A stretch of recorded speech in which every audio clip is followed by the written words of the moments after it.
The following program was produced by an independent community producer. The opinions expressed do not necessarily reflect those of the ECAT staff or board of directors. We're on a treasure hunt on today's edition of Liberty at Home.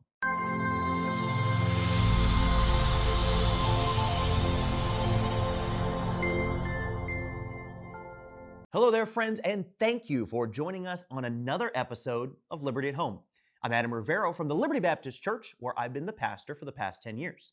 Today, as always, we're broadcasting from ECAT Studios in beautiful Easton, Massachusetts, where the South Coast Rail Phase 2 extension will be built somewhere around the year 2074. Today, we're nearing the end of our study of Psalm 119 as we look at the second to last section of the chapter. So join me, if you will, in verses 161 through 168 as we read together. Princes have persecuted me without a cause, but my heart standeth in awe of thy word. I rejoice at thy word as one that findeth great spoil. I hate and abhor lying, but thy law do I love. 7 times a day do I praise thee because of thy righteous judgments. Great peace have they which love thy law, and nothing shall offend them. Lord, I have hoped for thy salvation and done thy commandments. My soul hath kept thy testimonies, and I love them exceedingly. I have kept thy precepts and thy testimonies, for all my ways are before thee. A few years ago, our family drove over the bridge to Yarmouth to look around a museum that I'd never visited before, but that intrigued me. The Whydah Pirate Museum is a tourist attraction out on the Cape that explores the history of a vessel called, well, you guessed it, the Whydah. This 100-foot, 300-ton ship plied the waters of colonial America in the early 1700s. That is, until a violent storm across the coast of Cape Cod sent the galley to the depths of the sea, with all hands lost save 2. Also lost, get this, up to 30,000 pounds of silver, 10,000 pounds of gold, and 20 tons of ivory and jewels. Now, fast forward to the 1980s. 260 years later, an explorer named Barry Clifford went to some extraordinary lengths to track down the wreckage of the ship and the contents that it carried. Our family was amazed as we went through the museum and looked at all the types of intricately designed artifacts that had been pulled painstakingly from the sea and restored to their original beauty. I tell you this, if you've never been there before, I highly encourage you to make time to visit. Of course, you tuned into Liberty at Home to learn some Bible truth, not to hear a promo for the Cape Cod Historical Society. So let's consider this thought for a few moments. Look again at verse 162.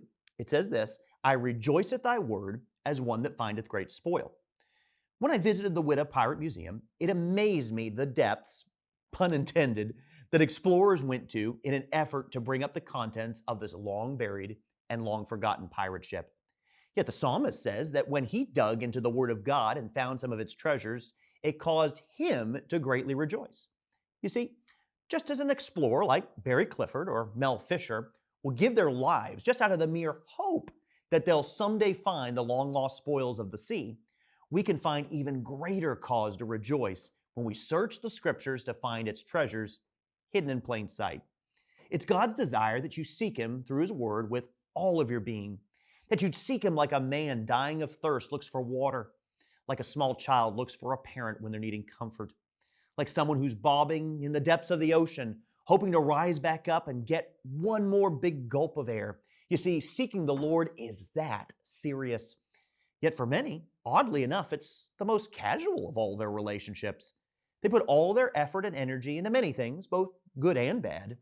Yet, like Martha in Luke 10, we've forgotten the one needful thing, to seek Christ through His Word with every fiber of our being. It reminds me of Philippians 3, verse 10, that I may know Him and the power of His resurrection and the fellowship of His sufferings, being made conformable unto His death.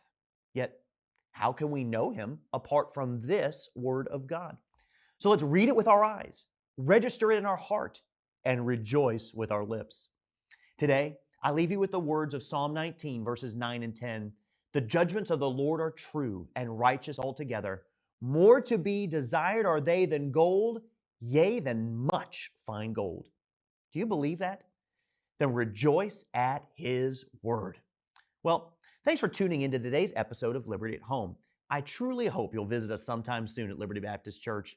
We meet every Sunday and Wednesday at 800 Washington Street, Route 138. Find us on YouTube, Facebook, your favorite podcast app, or at mylibertybaptist.org. Well, my time's up, so don't forget, where the Spirit of the Lord is, there's liberty. We'll catch you next week on ECAT for another episode of Liberty at Home.